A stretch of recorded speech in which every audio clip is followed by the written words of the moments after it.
le titre professionnel assistant de direction niveau Bac+2, donc niveau 5.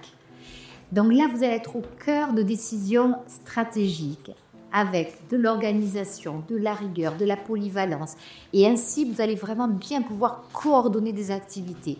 Donc, la gestion des priorités étant quelque chose d'essentiel en tant qu'assistant de direction, mais vous contribuerez également directement à la réussite finalement de projets.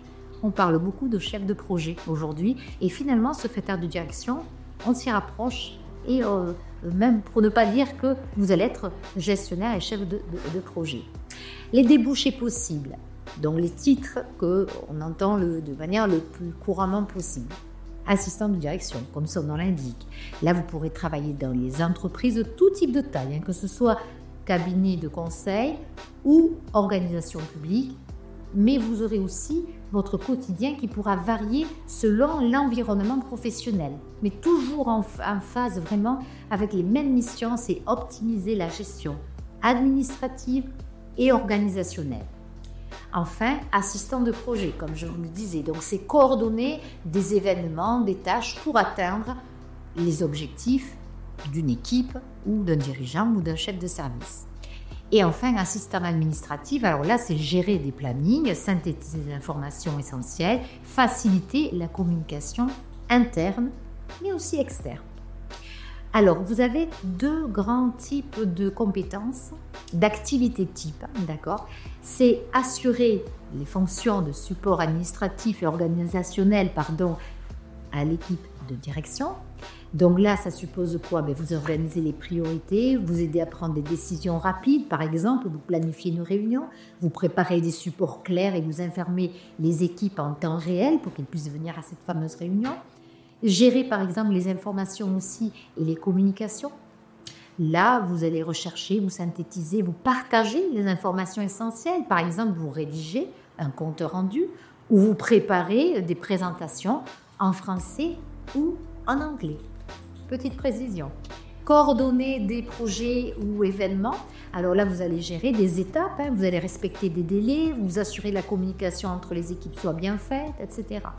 Donc, la grande activité type, c'est organiser et suivre les projets et dossiers spécifiques de l'équipe de direction. Vous voyez, donc on est sur ces deux grands axes. Vous allez donc maîtriser aussi bien les outils informatiques, Word, Excel, PowerPoint, évidemment, ça peut toujours servir.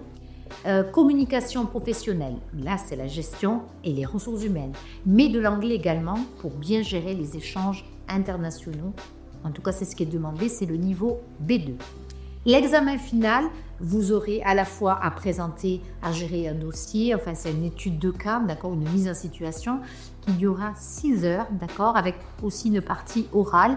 Mais si vous voulez rentrer un peu plus dans le détail de l'examen final qui se déroule sur une seule journée, à ce moment-là, je vous invite à regarder dans notre site à l'onglet Matière. Vous pouvez télécharger le référentiel de compétences et d'évaluation et là, vous aurez tout au complet, y compris d'ailleurs le programme qui vous attend. Sur la possibilité de vous préparer à cette formation, on vous soumettra des conventions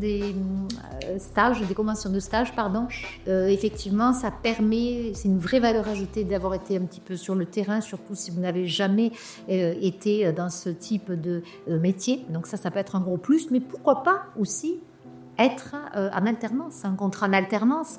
Et à ce moment-là, la formation durera 18 mois.